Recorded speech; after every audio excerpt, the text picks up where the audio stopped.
Let's be honest, managing money as a couple is basically a financial survival game. But don't worry, with the right approach, you can stop awkward money fights, actually work as a team, and maybe, just maybe, not want to strangle each other over spending habits. In this video, we'll break it down how to talk about your financial past. Yes, including that debt you accidentally forgot to mention. How to manage money as a couple right now without passive-aggressive Venmo requests. And how to plan for the future, because we'll figure it out later, is not a retirement strategy. Before you can make any financial moves as a couple, it is important to hit pause and rewind a bit. Think of this as your financial history lesson. You might not have experienced the same financial journey, but understanding each other's money past is the key to building a solid foundation for your future together. Alright, let's tackle the elephant in the room, debt. It's one of those things no one really wants to talk about, but it's crucial. If one of you has student loans, credit card debts, or a mortgage, those things needs to be laid out on the table. Start by having an honest conversation about what each of you owns. This isn't a time for judgment, it is about transparency. Maybe one of you have a little more debt than the other, or maybe both of you have a lot to pay off. Either way, knowing exactly what you are dealing with will help you avoid surprises later on. List out your debts. Who owes what? How much? What's the interest rate? This is where the details matter. If you are both in debt, talk about how you'll prioritize paying it off. Will you tackle the high interest ones first or try to pay them all down equally? Don't ignore the past. Past financial mistakes happen. Whether it's missed payments or high interest, it is important to discuss how you both view debt. This sets expectations for how you'll manage it as a team moving forward. Next up, take a deep dive into each other's financial upbringing. How were you both taught about money growing up? One person might have had a parent who was strict about budgeting, while the others might have grown up in a money grows on trees household. These different perspectives can have a big impact on how you view money today. Talk about your experiences. Did one of you have to help support the family at a young age? Did someone get an allowance they had to save, or was money freely spent on things like hobbies and entertainment? These influences play a huge role in how we handle finances later on in life. Work through your differences. If one of you tends to be more conservative with money and the other is a little more live in the moment, don't panic. Understanding these differences up front will help you find a middle ground that works best for both of you. Now that you are both clear on the past and how your debts look, it's time to set clear expectations for what you are going to do about it. Debt doesn't disappear on its own, so it's time to strategize. Divide and conquer. Depending on your situation, you may decide to tackle your debts together or handle them individually. If you have joint accounts, it might make sense to consolidate your debts and create a unified plan. Or if one person has more debt than the other, maybe it makes sense for them to take the lead,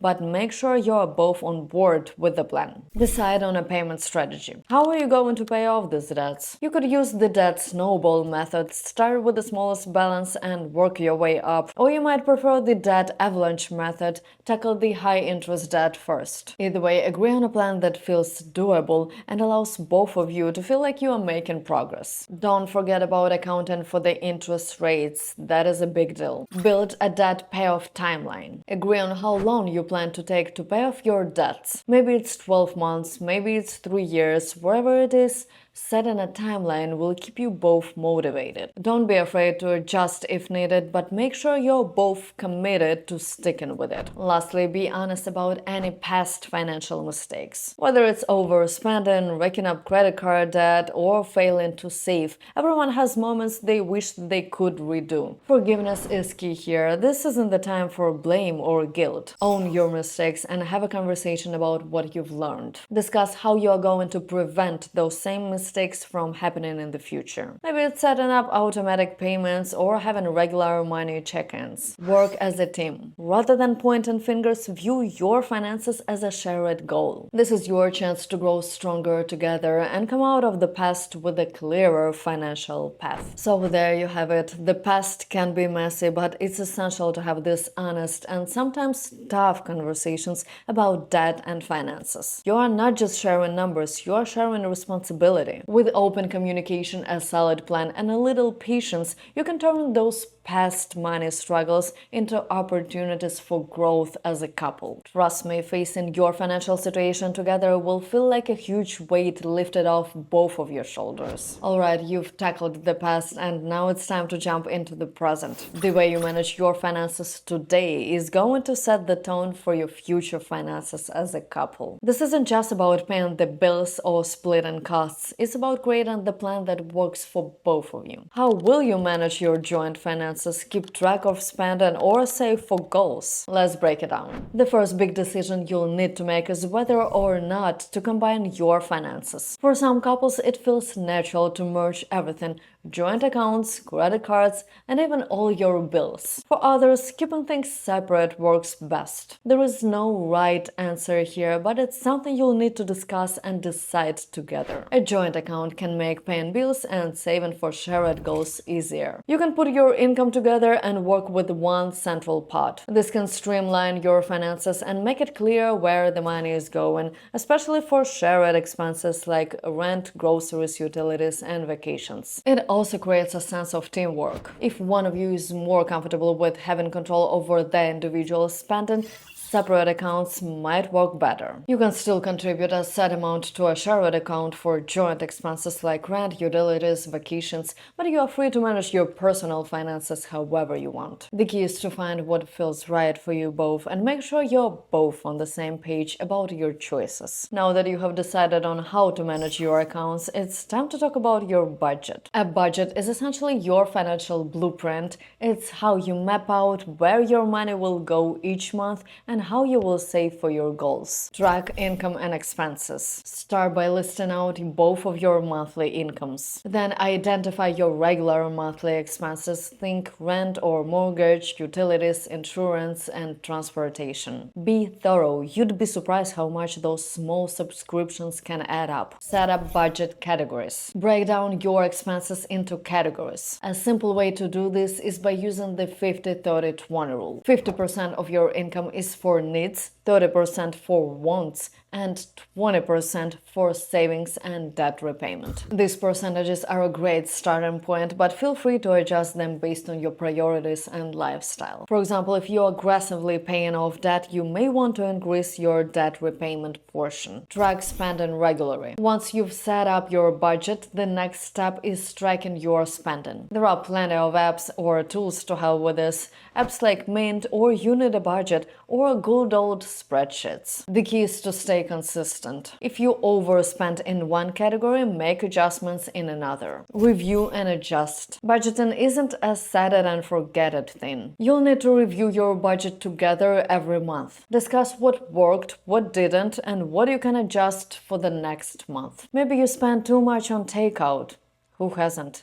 Or maybe you realize you can cut back on subscriptions. A monthly check-in will keep both of you aligned. Money is a means to an end. It's about building the life you want. So let's talk about short-term goals and how you're going to save for them. Set a goal for a vacation. Everyone loves a good vacation, right? Whether it's a weekend getaway or a full-fledged trip to a dream destination, deciding to save for something fun is a great motivator. Think about where you want to go, how much you need, and how long will it take to get there. Other short-term goals. Besides vacations, think about other short-term goals you might have. Buying new furniture, updating your car, or getting a new tech gadget. It's smart to plan ahead for them rather than putting them on a credit card. Managing your money as a couple in the present is all about creating the system that works best for both of you. Whether you go for joint accounts, separate accounts, or a hybrid, the important thing is communication. Work together to create a budget that reflects your goals and review it regularly. And don't forget to make room for fun goals like that vacation you've been dreaming about. Now that you've got a handle on your present money management, it's time to think about your future. And by future, we're talking the big stuff like emergencies, retirement,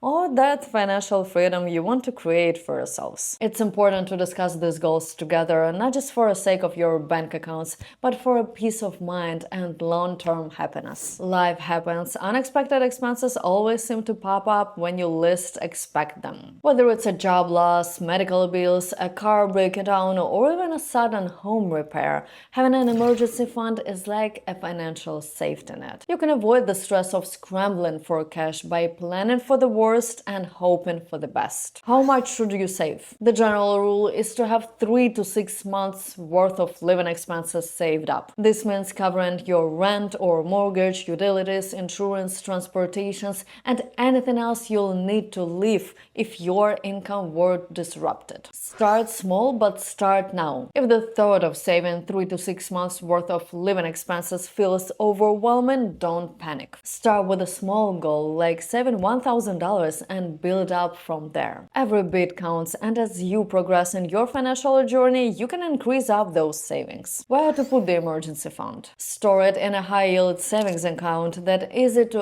access in an emergency. The goal is to make sure it's there when you need it, but not too easy to dip into for non-emergencies. Consider keeping money in an account that earns interest so it grows a bit while sitting there. Review it regularly. Once you've established your emergency fund, make it a habit to review it annually and adjust it based on changes to your living expenses. If your rent goes up or your family grows, you may need to bump up the amount in your emergency fund. It's never too early to think about retirement, especially when you are a couple. You might be a long way from your golden years, but the sooner you start saving, the more time your money has to grow. Let's talk about the types of retirement accounts you should consider and how to build your nest egg over time. If either of you has access to your 401k through your employer, start there. Many employers offer matching contributions, which means they'll match the portion of what you contribute. Free money is the best kind of money, so if your employer offers a match,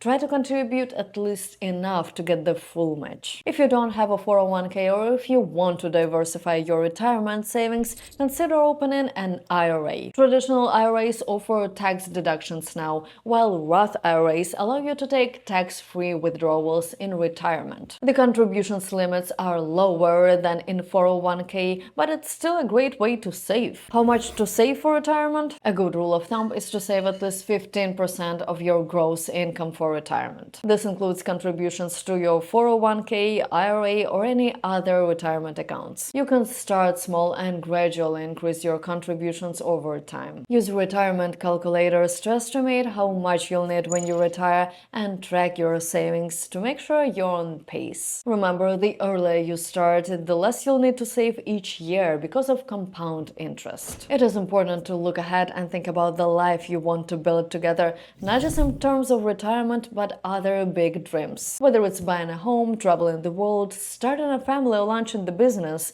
long-term financial planning is the key to making those dreams a reality. Set specific measurable goals. Start by discussing your long-term financial goals as a couple. What do you both want to accomplish in the next 5, 10, or 20 years? For example, maybe you want to buy a home in 5 years. How much will you need for a down payment? What type of mortgage payment are you comfortable with? Break that down into a monthly savings goal and work together to make it happen. Or perhaps you want to travel to a few international destinations in the next decade. Research how much money you'll need for those trips and set a target date for each one. Review and adjust your goals regularly. Life changes and so do your goals. Every year or so, check in on your long-term goals as a couple. Have you made progress towards your dream home or vacation? Do you need to adjust your savings plan? Make sure you're both still aligned on your priorities and adjust accordingly. Include both want and need goals. Don't just focus on necessities like retirement or a house. Make room for those fun want goals too, like a hobby you both love. Life is more than just budget, and you should enjoy the fruits of your labor along the way. The financial landscape is always shifting, and so is your life as a couple. As you go through the stages of your relationship, from getting married to starting a family to buying a home,